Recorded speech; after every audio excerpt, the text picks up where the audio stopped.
चलो देख impact on English political literature.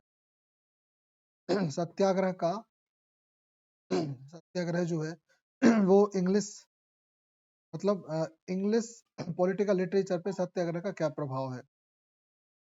तो growing interest in non violence and civil disobedience in English literature, influence on western political thinker and writers. तो हमारे गांधी जी यहाँ लिखा है Henry David Thoreau influenced Gandhi ji. Henry David Thoreau का जो वर्क जो है उनने गांधी जी को प्रभावित किया। हु लेटर और बाद में जाके inspired further discourse on peaceful resistance, जिनसे प्रभावित होकर हमारे गांधी जी ने बाद में शांतिपूर्वक मूवमेंट किया। फिर अगली बात आती है एल्डस हक्सले, इनसे भी प्रभावित हुए। एंड मीन्स इनका एक वर्क है, ठीक, या इनकी जो मेथड होगी जो भी है। Advocated for pacifism influence by Gandhi's method, है ना। जो क्या बोलते हैं हमारे एल्डस हक्सले हैं, ये यहाँ कहानी उल्टी है ना। वो पैसिफिज्म को सपोर्ट करते हैं। तो जो गांधी जी हैं उनने इन्फ्लुएंस्ड बाय मतलब जो गांधी जी की मेथड थी ना उससे ये प्रभावित हुए। नहीं नहीं नहीं, sorry sorry, influenced by Gandhi's method. ये जो मेथड थी है ना वो भी गांधी जी के आइडिया से प्रभावित थी, मतलब उनकी कॉपी नहीं की थी, वो दोनों कनेक्टेड है, ये बताना चाह रहा है। ये नहीं समझना कि इन्फ्लुएंस्ड मतलब ये भावना गांधी जी के मेथड से प्रभावित है ना। ये व्यक्ति नहीं ये तो गांधी जी से पहले के व्यक्ति है, तो गांधी जी से कैसे मतलब गांधी जी से ये प्रभावित नहीं हो सकते। ये मेथड गांधी जी से के आइडिया से प्रभावित है, मतलब ये चीज हो चुकी थी, समझ रहे हैं ना।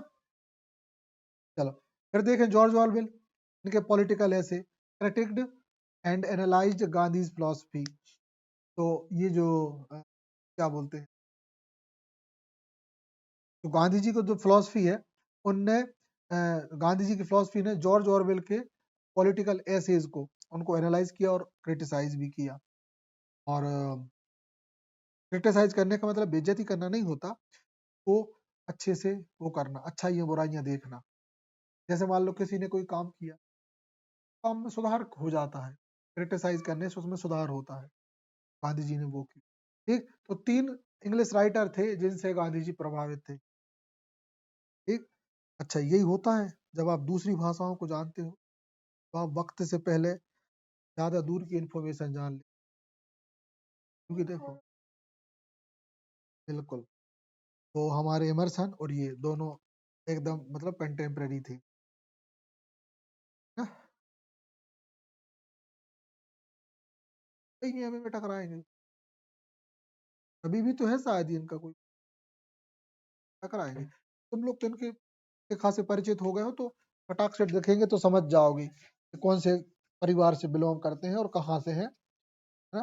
अमेरिकन है और अपने ट्रांसेंडेंटलिज्म के 2 महान लीडरों में से एक है, ठीक। के बाद अपन देखें अगली कहानी।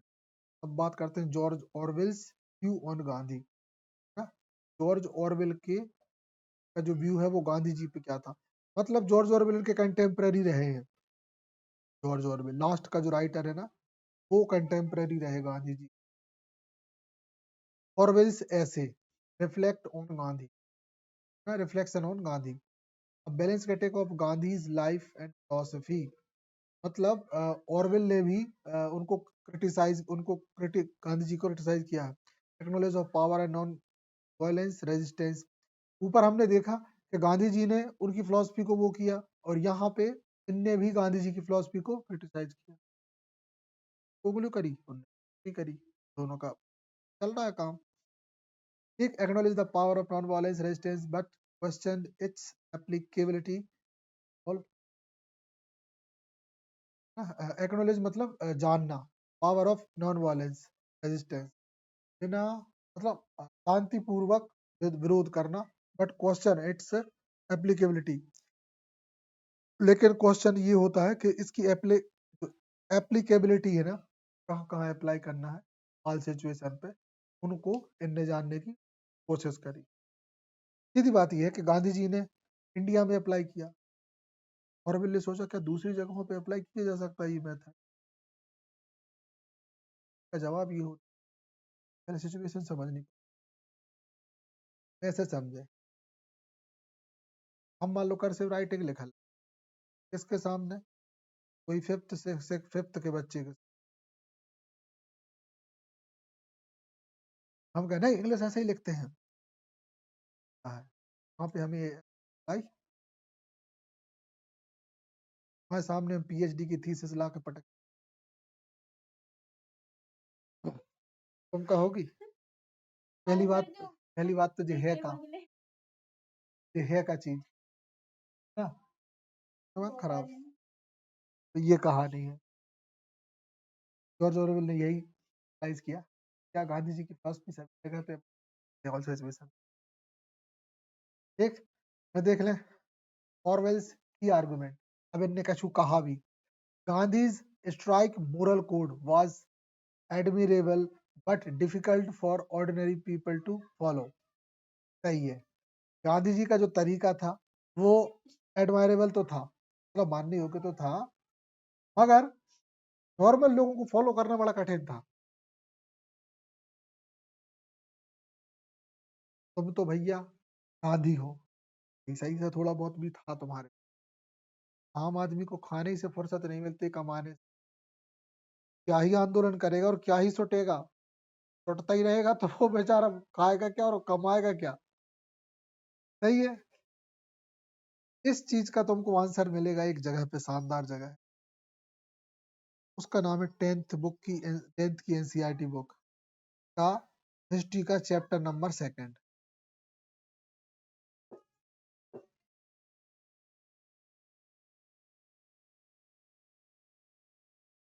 तो हमने तो वहां पे का आंसर है कि गांधी जी ने जब ये मूवमेंट स्टार्ट किया ना, तो उनके मूवमेंट्स उसमें फेल हुए, मतलब उनको बंद करने पड़े 2-2 साल में। तो उनका रीजन भी दिया गया है उसमें कि क्यों, क्योंकि यही बात आ गई थी। बट मेरी यार, तुम ये बताओ, आप खादी के कपड़े बना सकते हो, पहन सकते हो, जब आपके पास टाइम है। हम खादी के कपड़े बना भी नहीं सकते ना, क्यों? और दूसरी चीज, अगर बनाएंगे तो खाएंगे क्या? ठीक है, जरूरी कोई खादी का कपड़ा खरीदेगा? जरूरी नहीं। लेकिन गांधी जी तो कह रहे थे कि नहीं, खादी स्वदेशी। जो कपड़ों की होली जली थी ना, ये कुछ मूवमेंट तक तो पास रही, उसके बाद गरीब लोग थे ना सिटी के, बाद में जो डालना बंद किया, बोले हमारे कपड़ा पहनेंगे, और अगर तुम्हारा चखरा बुन के हम अपने लिए कपड़े बनाएंगे तो फिर हम खाएंगे क्या उस टाइम पे। 2 साल के अंदर स्वदेशी मूवमेंट होली जली, तो बड़े लोगों के लिए जलाना आसान है। अच्छा, विदेशी कपड़ा सस्ता भी मिलता था, आज भी जानते हैं, 100 रुपया में तुम कितने कपड़ा चाहिए तुम्हें, हर चीज आपको 100 रुपए में मिल जाएगी। किसी के पास कपड़े नहीं है, 100 रुपए में आपको शर्ट पैंट मिल जाएगा, क्यों?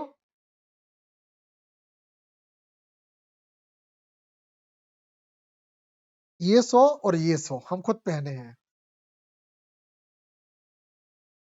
ठीक है नहीं? ठीक है नहीं?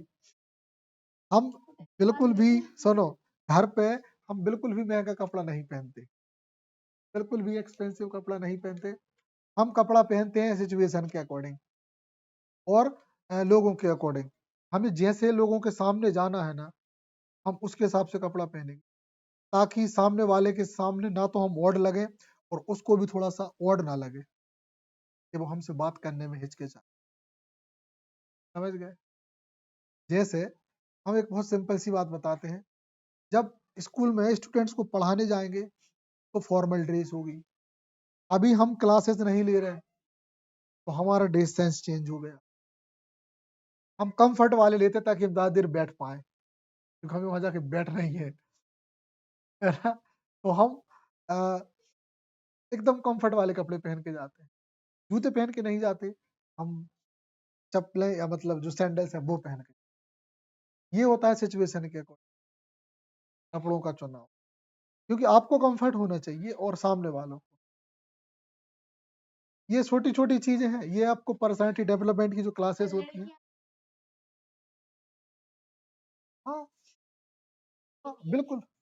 जब भी हमें लगता है कि हम अनऑफिशियली कहीं जा रहे हैं ऐसा, या हमको लगता है कि हमको शोबाजी नहीं, मतलब हमारा वो काम वहाँ नहीं होना है, फिर हम वैसे ही फॉलो करते हैं।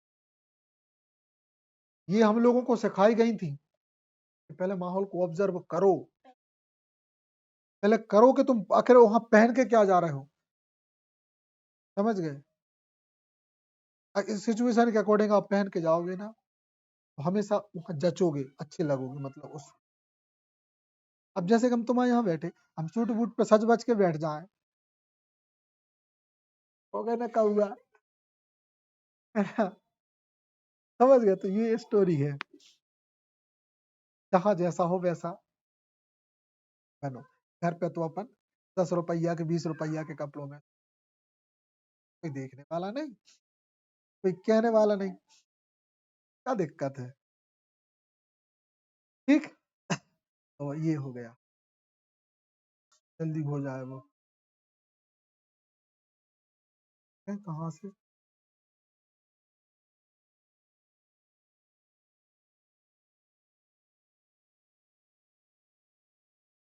ये हो गया था। सिग्निफिकेंस में कुछ नहीं है कि मॉडर्न पॉलिटिक्स में भी आज ये जो प्रैक्टिसेस है वो डिस्कस की जाती है ना? कौन सी वाली प्रैक्टिसेस? जो जो अ, गांधी जी ने यूज की है। ठीक, चलो इसके बाद अपन आगे बढ़े।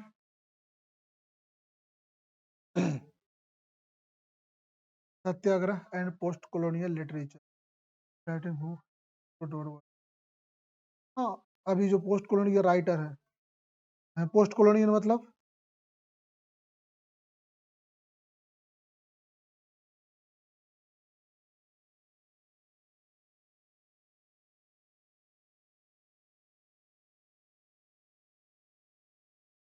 पोस्ट कॉलोनियल राइटर मतलब वो राइटर जो अंग्रेजों के राज्य शासन करने के बाद आए।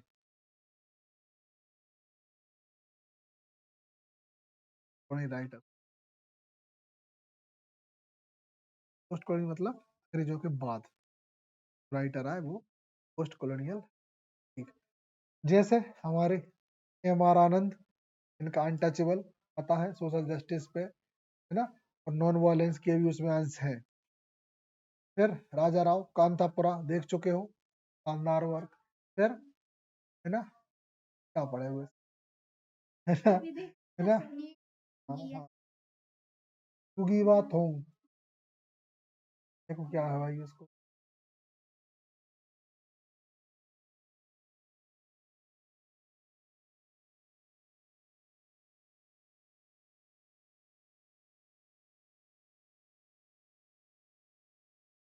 ये गुगी बात हो, ग्रेन ऑफ व्हीट, तो Kenya struggle for independence of Gandhi is like theme.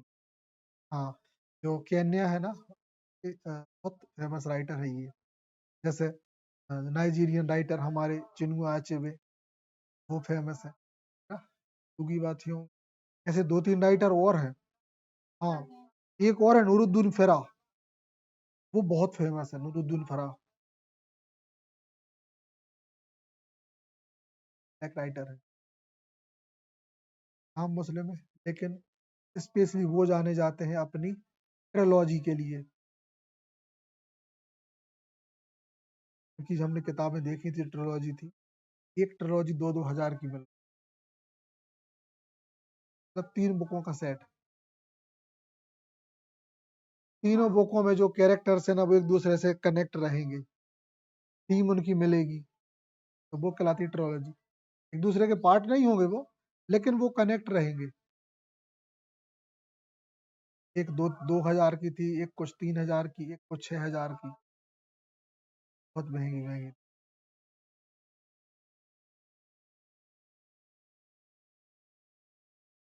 है।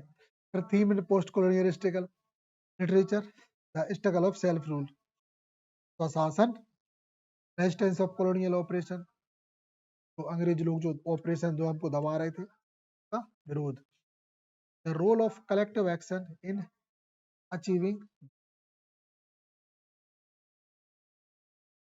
हाँ, तो कलेक्टिव एक्शन मतलब मिलके, है ना।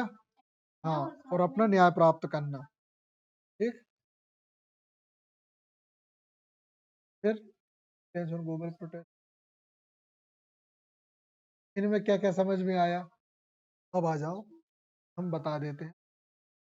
मार्टिन लूथर किंग जो थे,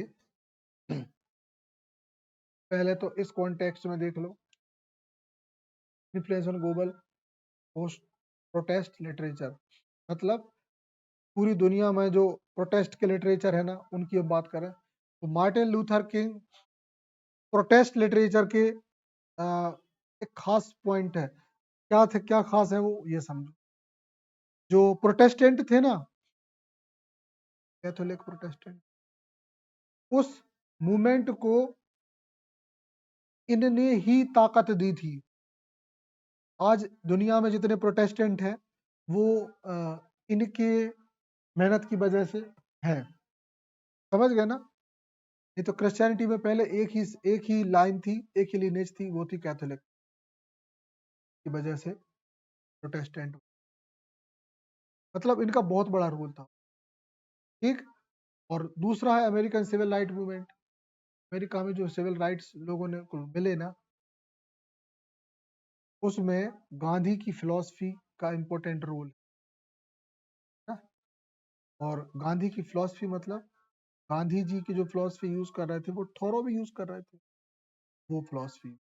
ठीक। ये है सेंस। अगली अब बात करें, Nelson Mandela non violence use किया, पता ही है। फिर अदर राइटर्स इंस्पायर्ड बाय सत्याग्रह, तो गांधी जी के सत्याग्रह से भी बहुत सारे लोग प्रभावित हुए। ये पॉइंट याद रखना, कौन कौन। तो उसमें सबसे पहला नाम है जॉन रस्किन, और इनका वर्क है अनटू दिस लास्ट, है ना। ठीक। ये गांधी जी से इन्फ्लुएंस थे। लेकिन दूसरा राइटर है लियो टॉल्स्टॉय, इनकी कहानी उल्टी है। इनका वर्क है द किंगडम, किंगडम ऑफ है ये,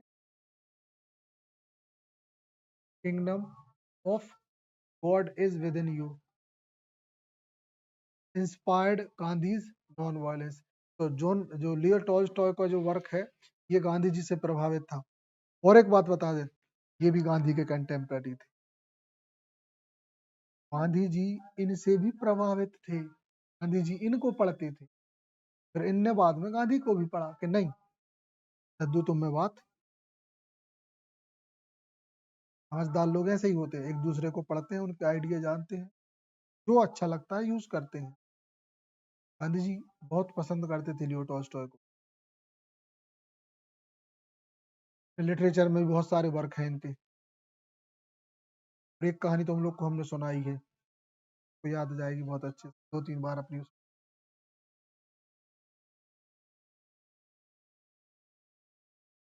एक व्यक्ति को क्या चाहिए, 2 गज जमीन, है यार। वो खेत ही खेत भागता जाता है, बोलता है यहाँ से जहां तक तुम भागोगे सारे खेत तो।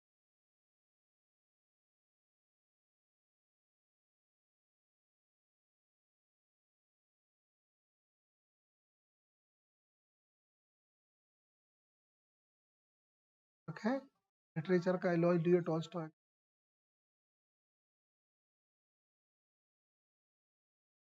सुनो, एक बार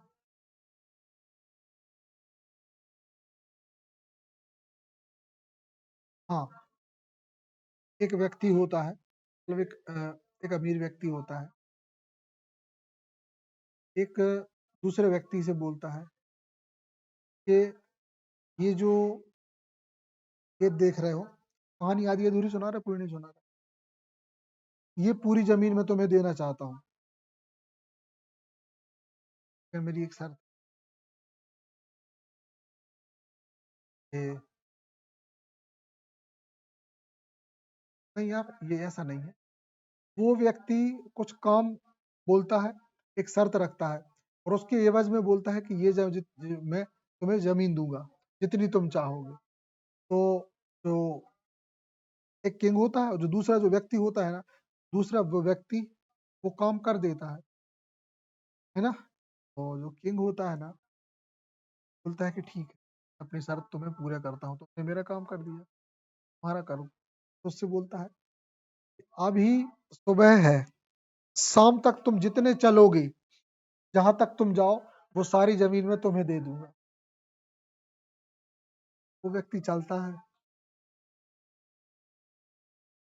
हाँ दौड़ता है, दौड़ता जाता है और दोपहर तक, हाँ और एक शर्त लेकिन ये होती है कि तुम्हें लौट के भी आना है, जितनी जमीन तुम चल के जा रहे हो वो तुम्हारी।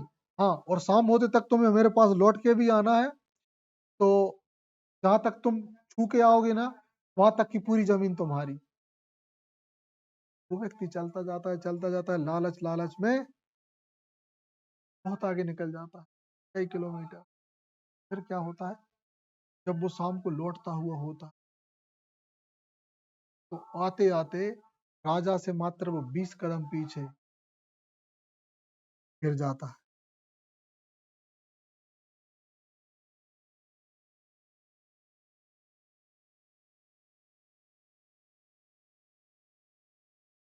ये टॉल्स्टॉय ऐसी मैं तुम्हें आधी अधूरी टूटी फूटी सुनाई है, उनने बहुत अच्छे से वो बताई है, हमें याद नहीं है। 3-4 साल पहले सुना था हमने, ये थे हम कहानियां सुन।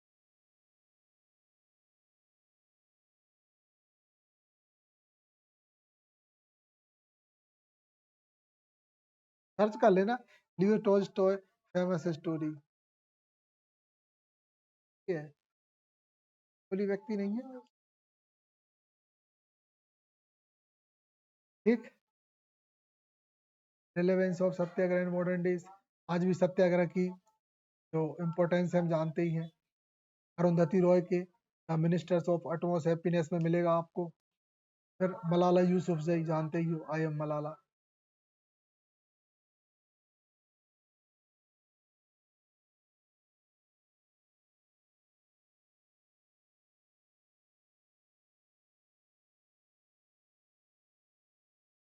तुम्हें तो बता दिया, तुम तो छोटोगी अब भाई, बताओ कौन है। हाँ, तुम मैं तो घले अब भाई, एक मुक्का तो घले।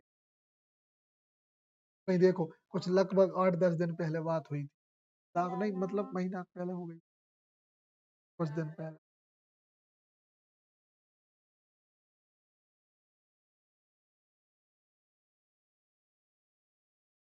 मोबाइल नहीं खोलो, ये तो बात हुई है अपनी।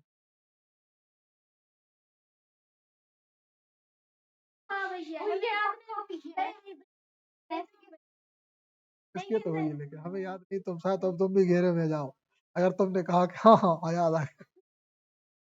चलो, इनकी तो गल जान देंगे अपन सटाई। अब सुनो, प्रकाश सत्यार्थी, जिनकी एनजीओ में अपन एप्लीकेशन देने गए थे, ये भी गई थी ना।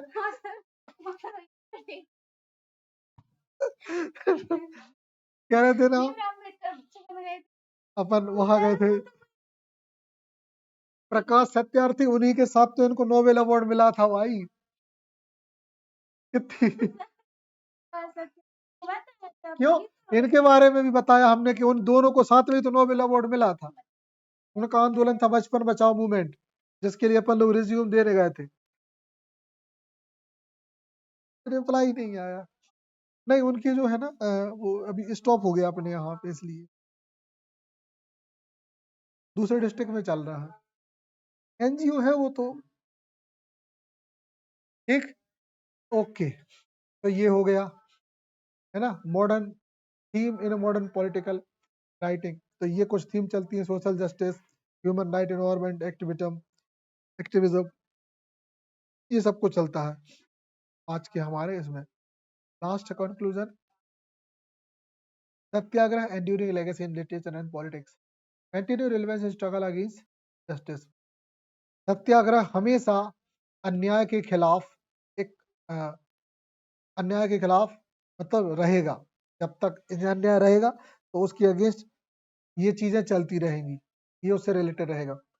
A source of inspire for writer advocating social change, ये सत्याग्रह एक ऐसा सोर्स है जो राइटर्स को हमेशा इंस्पायर करता रहेगा सामाजिक परिवर्तन के लिए, और राइटर्स उसकी मतलब वकालत करते रहेंगे। Final thought, literature amplifies the power of non violence, साहित्य हमारे नॉन वायलेंस की ताकत को एम्प्लीफाई करता है, मतलब उसको कई गुना बढ़ा देता है। इंश्योरिंग, और वही निश्चित करता है that Satyagraha message live on in global discourse, कि पूरी दुनिया में हमारा सत्याग्रह मतलब बना रहेगा, और ये मैसेज जब तक जी मतलब लोगों में जिंदा रहेगा। ठीक, कि सत्याग्रह जैसी कोई चीज होती है। और यहाँ पे गांधी जी का कोई कोट होना था जो अपन ने नहीं डाला। इसी के साथ हमारी स्लाइड खत्म।